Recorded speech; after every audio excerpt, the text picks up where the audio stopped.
So hello everyone.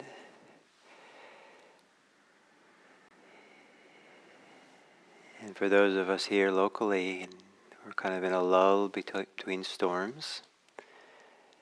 And maybe meditation practice for some of you is a lull between different kinds of storms.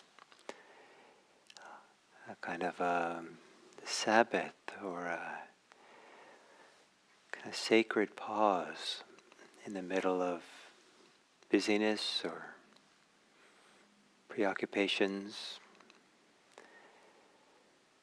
So welcome.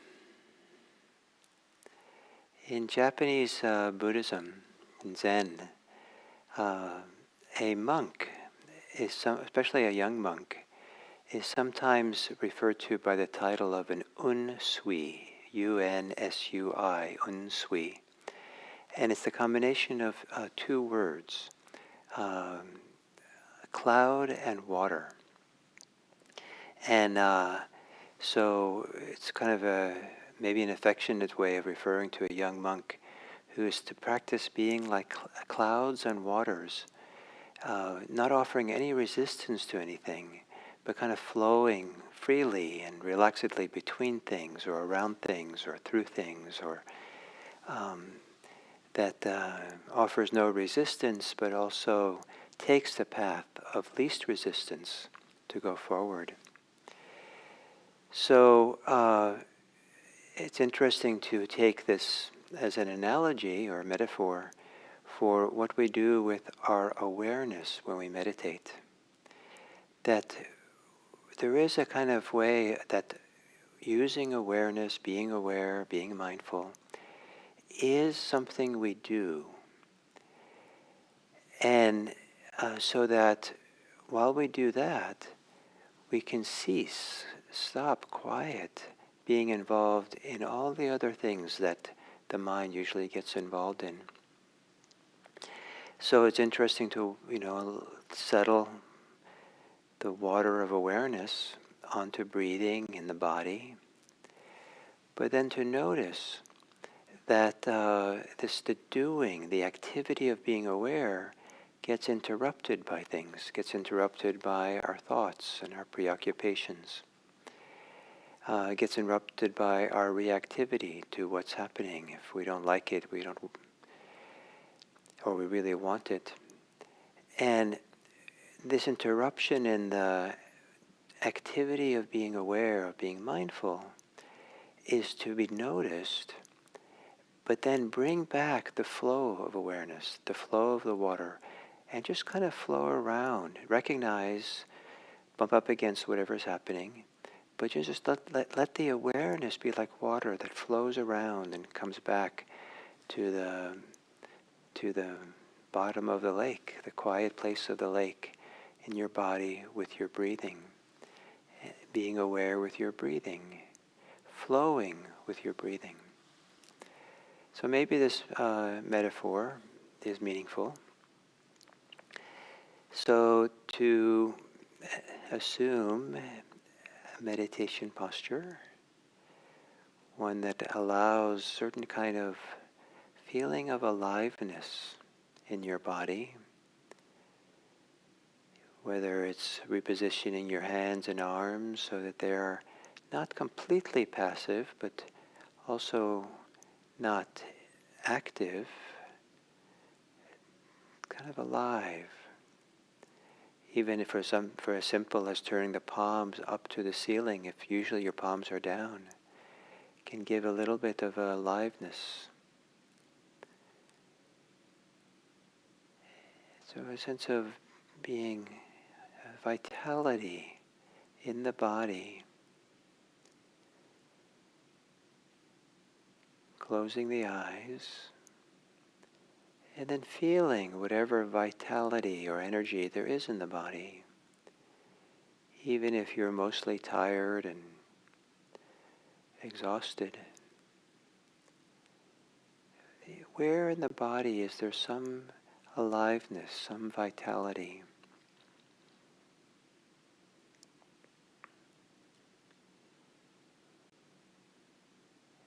And letting taking a few long, slow breaths, expanding the body and expanding into that place of vitality.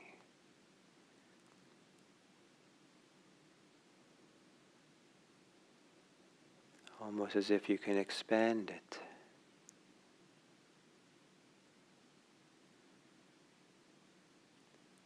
Taking a few long, deep breaths and relaxing, settling into the body.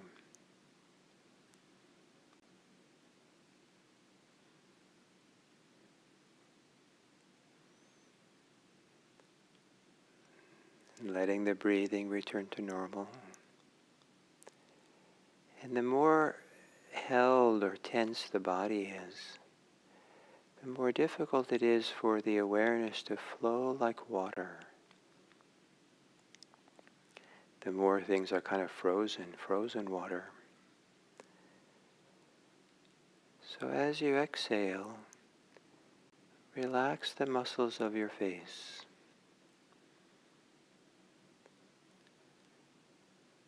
It might be helpful to drop your mouth open slightly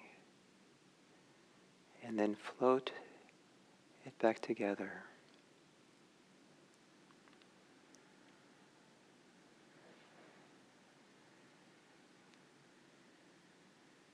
On the exhale, relaxing the shoulders, softening.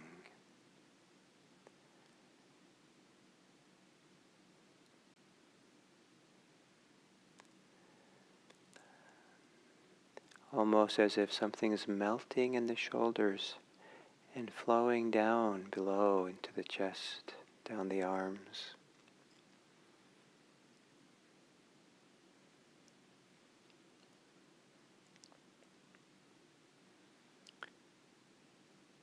And relaxing, softening the belly.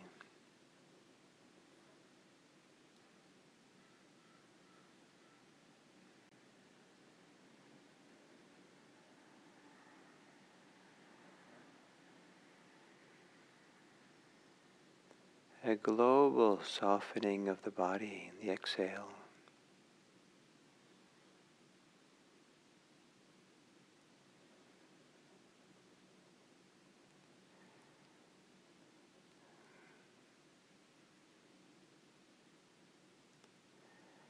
And for 2 or 3 breaths on the exhale, relaxing the thinking mind, softening in the mind.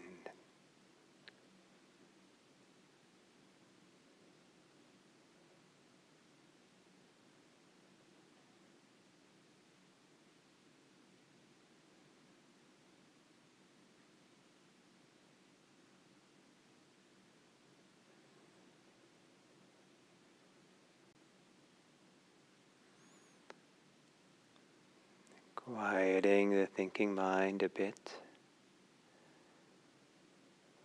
And then having your awareness settle into the body breathing. Settle into how the body experiences breathing.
and the rhythm of breathing in and breathing out maybe can be seen as the undulations of the waves on the ocean. Maybe a gentle rising of the wave, rising up on a wave and down the other side.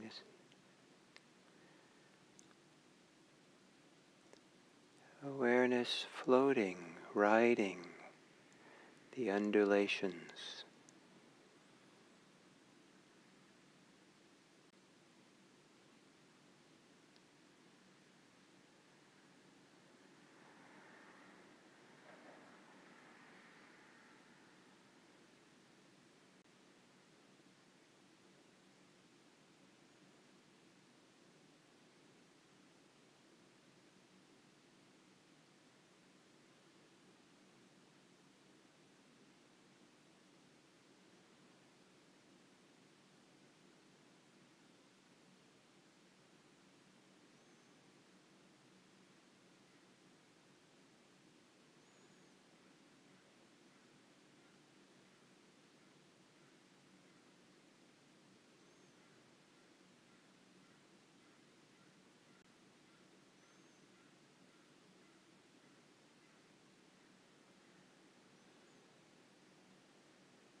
Where there's a kind of vitality in being aware. If we're offer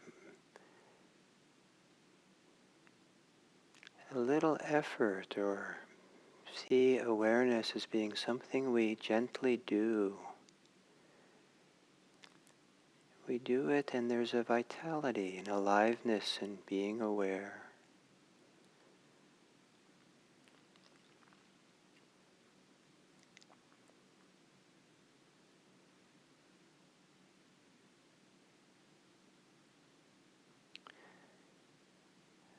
Where awareness is maybe like water flowing over, through, with your breathing.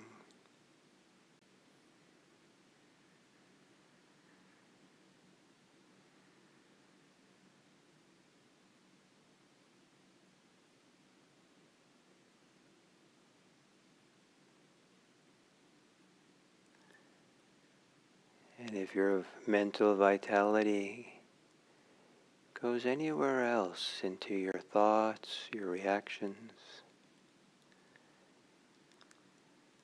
notice that the flow of awareness has stopped or hindered, diminished.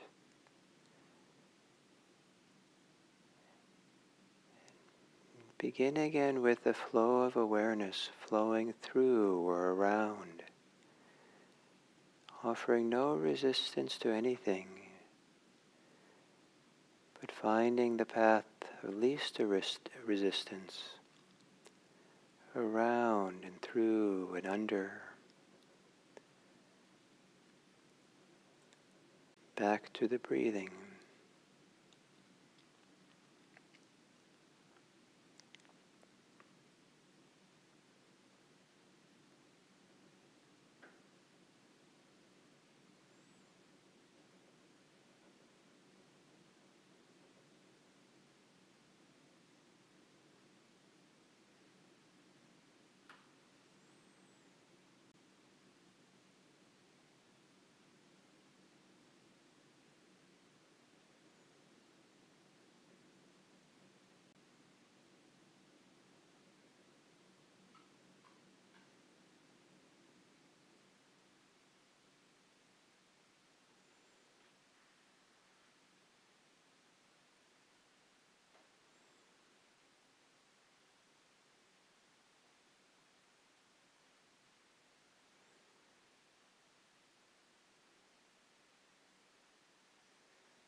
Keep flowing with your awareness. Gentle, calmly. Let being aware be an activity, a gentle doing that flows along, so your mind does not get caught up in other doings.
Notice when awareness stops or is lost,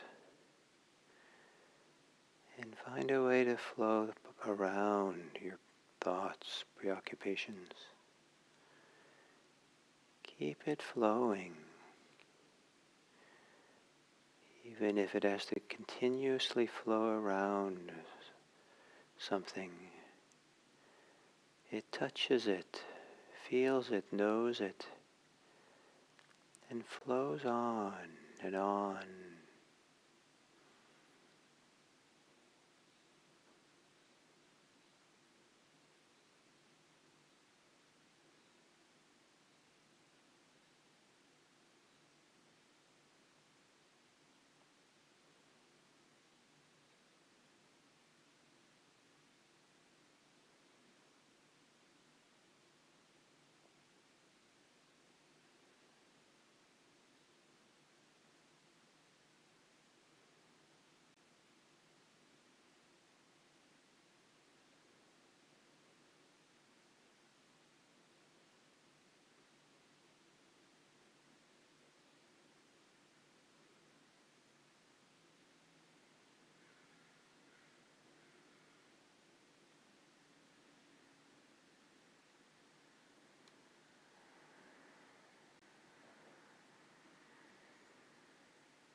And as we come to the end of this sitting,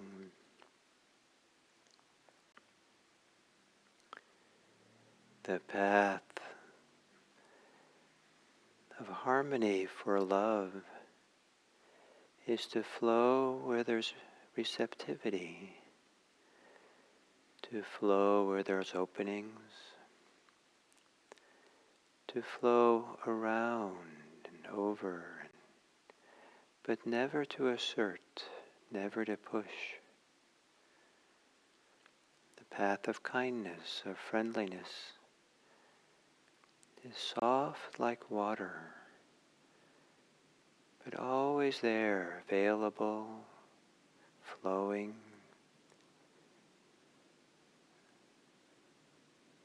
ready to flow into where it's welcomed.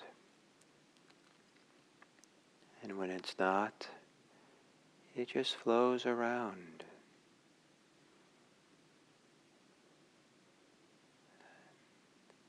Never disappointed. A kindness that needs nothing in return. Like water that just flows. And may it be that our care, our kindness, our love for the world flows through us freely and openly, generously, because it nourishes us, it's healthy for us, it is us. And may it be that our goodwill, our well-wishing, flows in the path of least resistance to touch all people with our care, our kindness, our friendliness. May the world know that we care, that we wish that all beings be happy, that all beings be safe, that all beings be peaceful, that all beings be free. And may our goodwill support that in happening.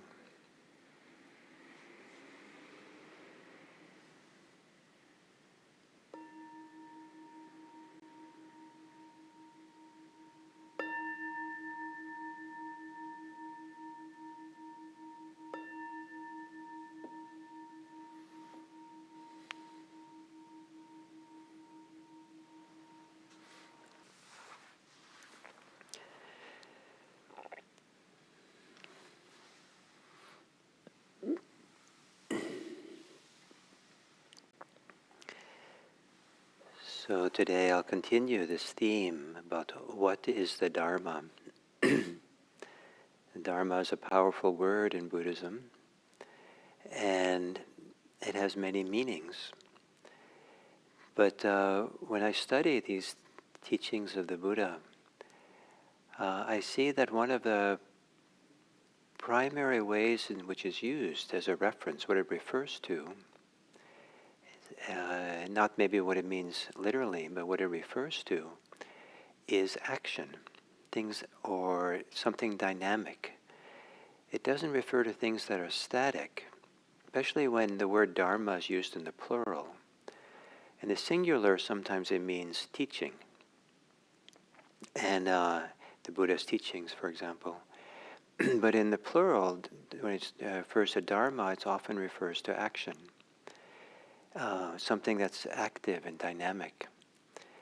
And this goes along with what I taught yesterday, that one of the meanings of Dharma, or what it refers to, is the relatedness of all things. That things exist in relationship to other things. They come about in relationship to other things. And this relatedness is only related because there's a dynamic relationship between them. There's some ways in which the functioning of one thing impacts and affects the other thing that goes on. And so things live in relationship to each other because they're dynamic. They're more activities than they are things. There's more verbs than there are nouns in how Buddhism kind of focuses on the Dharma. And so one of the clear places that I'm inspired to see this is the Buddha near the end of his life talked about, gave the instructions to take the Dharma as your refuge, as your only refuge, as your island, as your support, as your refuge. And then he went on to say, take yourself as your refuge, as your only refuge. And saying the same thing, saying these right next to each other, one after the other, take the Dharma as the refuge and take yourself as your refuge, kind of implies a kind of a equivalence between those. They're kind of like referring to the same thing, seemingly, especially when he says, and no other refuge. Well, then it only works if the two are the same, Dharma and yourself. And how could that be? Well, then he goes on to say, and how do we do this? By practicing the 4 foundations of mindfulness, by practicing mindfulness of the body, mindfulness of feelings, mindfulness of mind states, mindfulness of the dharmas here, the 4th foundation of mindfulness. And this 4th foundation of mindfulness is referred to as dharmas, that's referring all to things which are dynamic, that are active. Many of them are mental actions, mental activities we're doing. The hindrances, for example. And those are all actions of the mind, activities of the mind, the 7 factors of awakening, things like mindfulness and investigation of dharmas, effort and joy and tranquility, concentration, equanimity. These are all functionings of the mind, so they're not dynamic. And generally when dharmas refers to activity, it generally refers to healthy, good activities, good conduct, whether it's things we actually do, conduct that we engage in, or whether it's the activities of the mind that we wouldn't necessarily call them actions, if actions are limited to a person who does something, but there's the functionings of the mind. And and so when there's emphasis on all things are changing, inconstant, impermanent, you see that, yes, of course, that's what we're pointing to when we're pointing to the inconstancy of things. Not that they necessarily come to an end, which certainly part of it, but that as they are, they're dynamic, appearing and disappearing, kind of like waves that come and go and come and go. There's these activities that are not fixed, not static. We're not stuck.